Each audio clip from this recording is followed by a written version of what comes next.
चाणक्य और चंद्रगुप्त की 66वां एपिसोड।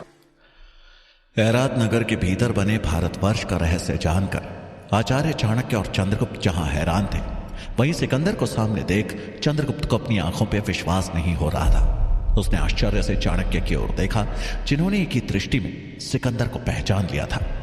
अपने मन में उठ रही जिज्ञासा की शांति के लिए चंद्रगुप्त बोला, आचार्य, आप इतने विश्वास से कैसे कह सकते हैं कि यही सिकंदर है? उसकी बात सुन चाणक्य मुस्कुराते हुए बोले, क्योंकि विजेता वही होता है जो अपने स्वप्न को हर पल जीता है। उसके सामने सिवाय उसके स्वप्न के और कुछ नहीं होता। और इस समय सिकंदर का एक ही स्वप्न है, और वो है भारतवर्ष को जीतना। और वो स्वप्न इस व्यक्ति की आंखों के साथ साथ उसके कार्य करने की प्रणाली में भी साफ नजर आ रहा है। चंद्रगुप्त चाणक्य की बातों से सहमत दिखा। उसे एहसास हुआ कि इस विशालकाय भारतवर्ष को जीतने के लिए सिकंदर ने कृत्रिम भारत की रचना कर डाली। वो यूं ही महान नहीं कहलाता। वहीं उस नकली भारत में सिकंदर अपनी युक्ति और बुद्धि से गांधार को पार कर तक्षशिला पहुंच चुका था, और वहां पे उसने अपनी तलवार नीची कर दी। ये देख चाणक्य के चेहरे पे चमक आ गई, लेकिन चंद्रगुप्त ये देख थोड़ा असमंजस में आ गया। वो आचार्य की तरफ देखकर बोला, सिकंदर ने तक्षशिला पहुंच तलवार क्यों नीची कर दी आचार्य? चाणक्य गंभीरता से बोले, क्योंकि तक्षशिला में आकर वो युद्ध नहीं करेगा। वो भारत को जीतने के लिए यहां के आचार्यों के साथ मिलकर संधि का प्रस्ताव रखेगा, और उनकी दूरदर्शिता और ज्ञान का उपयोग कर अपने विजय क्रम को जारी रखेगा। चंद्रगुप्त आज एक सम्राट की युद्ध नीति और रणनीति दोनों को नजदीक से समझ रहा था। तभी अचानक उसे यह एहसास हुआ कि गुंबद से कोई नीचे आ रहा है। वो दोनों तुरंत छिप गए। तभी एक यवन सैनिक वहां पर आया और ध्यान से इधर उधर देखने लगा, लेकिन उसे वहां कोई नहीं दिखा। वो चिल्लाते हुए ऊपर गुंबद में पहरा दे रहे सैनिक से बोला, कोई भी तो नहीं है यहां, तुम्हें बेकारी आवाजें सुनाई देती हैं। इतना कहकर वो सीढ़ियों से नीचे चला गया। उसके जाते ही चाणक्य और चंद्रगुप्त बाहर निकले, और उन्होंने देखा कि सिकंदर की आज की रणनीति पूरी हो चुकी थी, और वो अब अपने अधिकारियों के साथ वहां से वापस लौट रहा था। चाणक्य सिकंदर से प्रभावित होते हुए बोले, सत्य है कि एक बेवकूफ मित्र से अच्छा एक समझदार शत्रु हो। उसे क्षण चाणक्य की आंखों के सामने वो दृश्य घूम गया जब धनानंद ने उनका अपमान किया था और उन्होंने उसके सर्वनाश की प्रतिज्ञा ली थी। चाणक्य आगे बोले, और धनानंद दोनों में से एक भी न बन सका, ना बेवकूफ मित्र और ना ही समझदार शत्रु। सिकंदर, तुम्हारी शूरवीरता को चाणक्य का नमन। लेकिन मां भारती के कल्याण के लिए अगर कल हमें आमने सामने होना पड़े, तो तुम्हारा सर्वनाश करने से पहले मैं एक पल भी नहीं सोचूंगा। चंद्रगुप्त ने एक दृष्टि सिकंदर के बनाए हुए भारतवर्ष की ओर डाली, और अचानक उसे एहसास हुआ कि आचार्य चाणक्य ने उसके कंधों पर कितनी बड़ी जिम्मेदारी सौंपी है।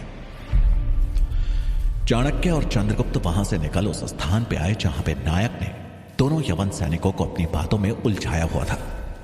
उसने चाणक्य और चंद्रगुप्त को दूर से ही देख लिया, और वहीं से उन्होंने भी नायक को वहां से निकलने का इशारा किया। यह देख नायक दोनों सैनिकों के पैरों में गिर गया और उनकी तारीफ करते हुए बोला, आप दोनों महान हैं, मुझे क्षमा कर दीजिए, मैं गलती से यहां आ गया। अब अगर आपको दोबारा यहां दिखाई दूं तो जो चाहे सजा दे देना। उनमें से एक यवन सैनिक बोला, ठीक है, तुरंत निकल जाओ यहां से, दोबारा यहां मत देखना। यह कहकर नायक वहां से चला गया। थोड़ा आगे निकल वो सीधा चंद्रगुप्त और चाणक्य से मिला। नायक उत्सुकतावश बोला, आचार्य, आपको पता चला उस ओर क्या है? चाणक्य ने हां में सर हिलाते हुए कहा, हमारा काम यहां हो गया है, अब हमें कल सुबह होते ही यहां से बाहर निकल जाना है।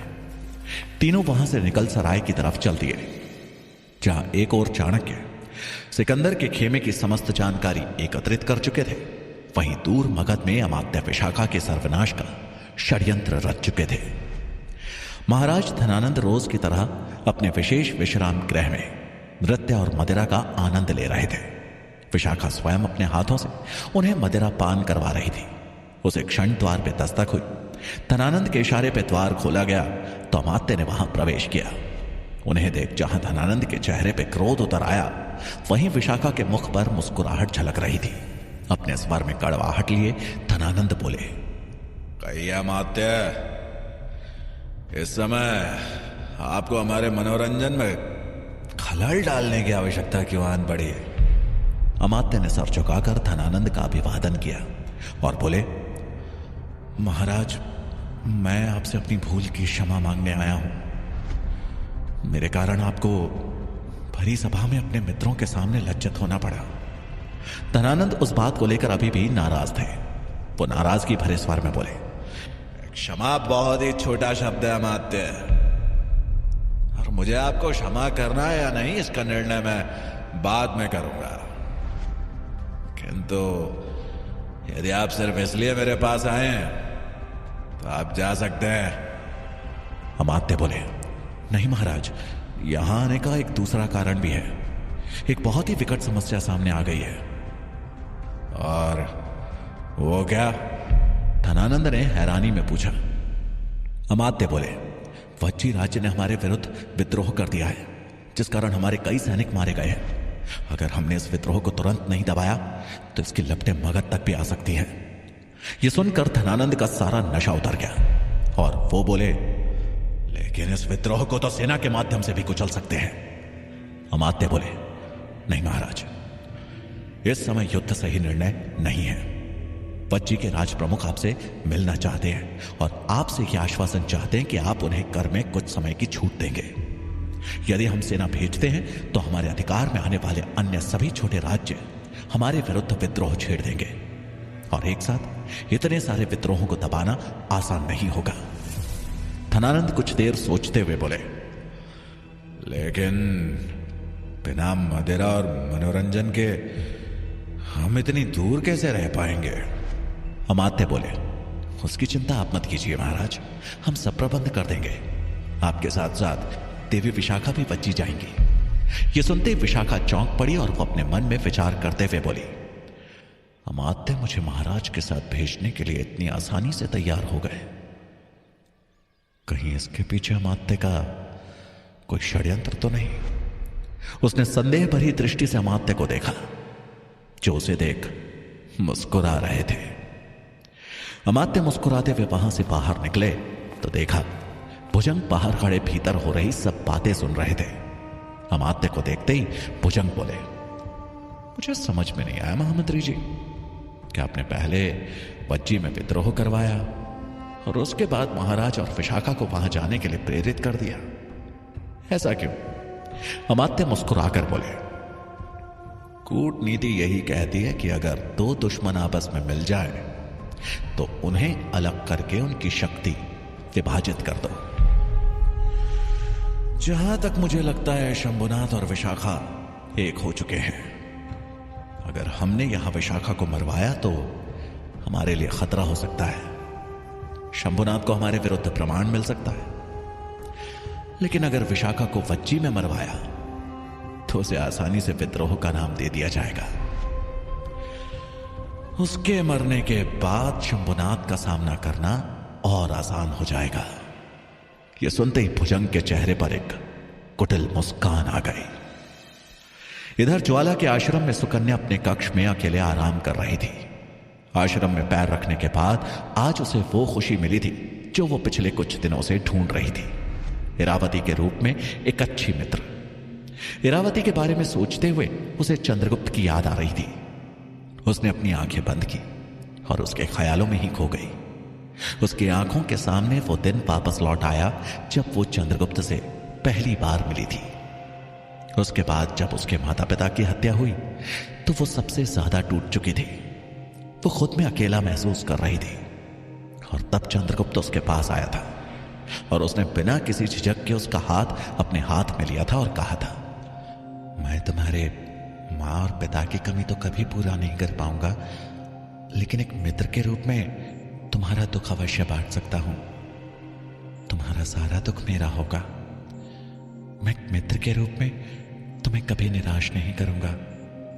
चंद्रगुप्त के उन चंद शब्दों ने सुकन्या के अंदर एक आशा भर दी थी। उसे चंद्रगुप्त के रूप में एक उम्मीद नजर आने लगी थी जिससे वो कभी अलग नहीं होना चाहती थी। लेकिन आज वो फिर उससे मीलों दूर थी। वो खुद में ही चंद्रगुप्त से बातें करने लगी। कहां हो तुम चंद्रगुप्त?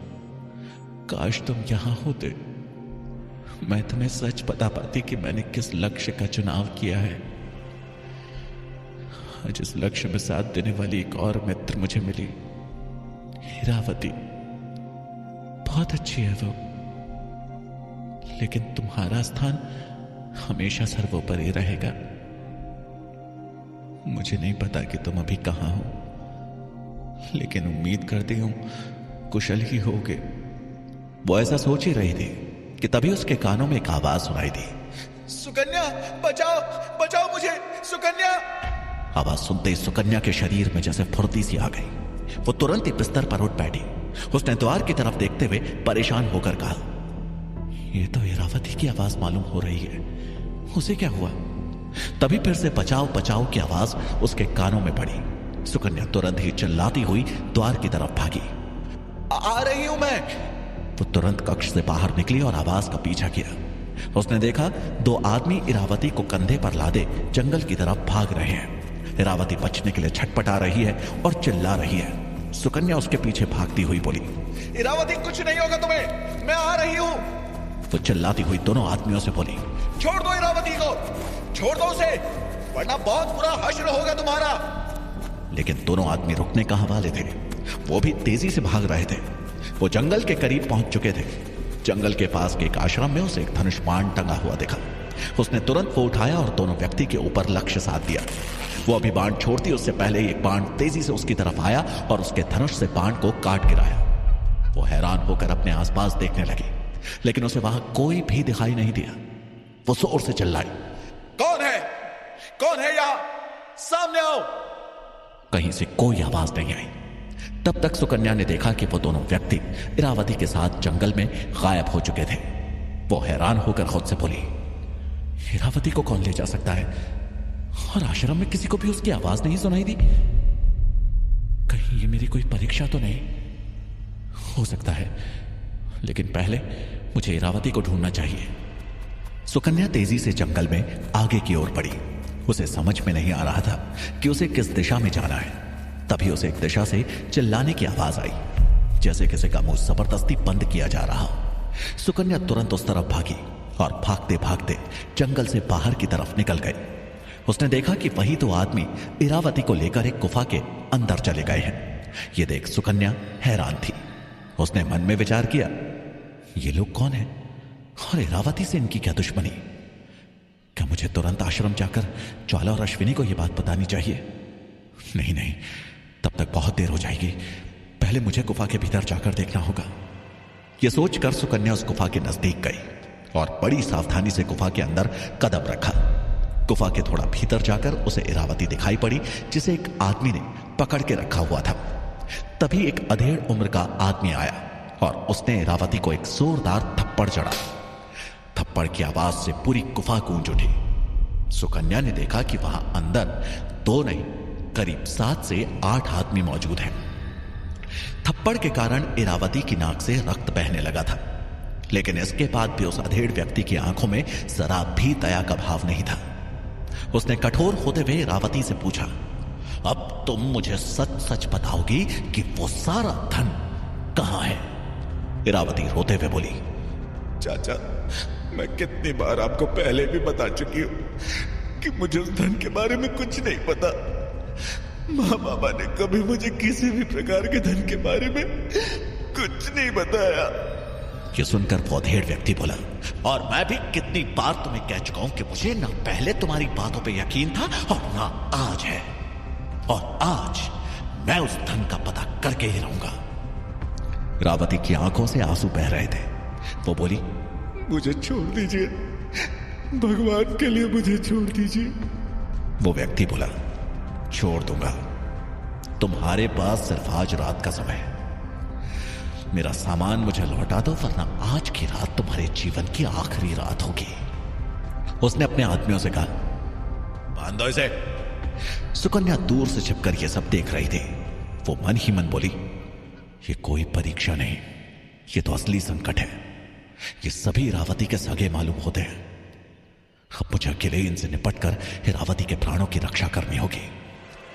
सुकन्या छिपकर वहीं बैठ गई और इरावती को बचाने के लिए सही योजना के बारे में सोचने लगी। जहां आचार्य चाणक्य, चंद्रगुप्त और नायक सराय में आराम कर रहे थे, वहीं गांधार का गुप्तचर ऐरात नगर में उन्हें ढूंढ रहा था।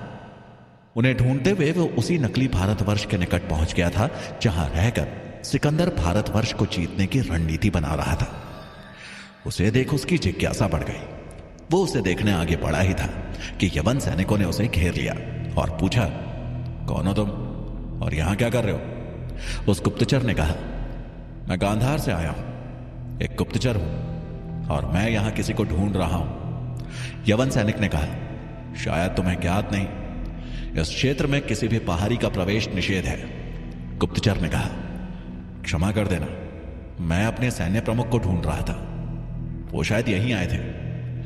यवन सैनिक बोला, शायद वो भीतर है सम्राट सिकंदर के साथ, लेकिन तुम्हें यहां नहीं आना चाहिए था। गुप्तचर बोला, माफ करना, गलती हो गई। एक दूसरे यवन सैनिक ने कहा, आज सभी गलती से ही इधर क्यों आ रहे हैं? आज सुबह भी गांधार का एक व्यक्ति यहां भटकते हुए पहुंच गया था। यह सुनते ही गुप्तचर बोला, गांधार का व्यक्ति? उसने अपना नाम बताया? उसकी कदकाठी कैसी थी? यवन सैनिक बोला, कद लंबा था और काफी हट्टा कट्टा भी, लेकिन उसके सर के बाल छोटे थे। गुप्तचर मन ही मन बोला, ये कदकाठी तो उसी व्यक्ति से मिलती है जिसने गाड़ी को पलट दिया था, और वो भी ठीक उसी समय जब मैं उस संदिग्ध व्यक्ति की जांच कर रहा था। कुछ तो है जो ठीक नहीं है। मुझे तुरंत ही उन्हें ढूंढना होगा। इतना सोच वो वहां से सराय की तरफ मुड़ गया जहां चाणक्य, चंद्रगुप्त और नायक विश्राम कर रहे थे। क्या आचार्य चाणक्य गांधार के गुप्तचर द्वारा पकड़े जाएंगे? क्या अमात्य विशाखा को मारने में सफल हो पाएंगे? क्या सुकन्या इरावती को सुरक्षित गुफा से बाहर ला पाएगी? क्या होगा कहानी का अगला मोड़? जानने के लिए सुनिए चाणक्य का अगला भाग।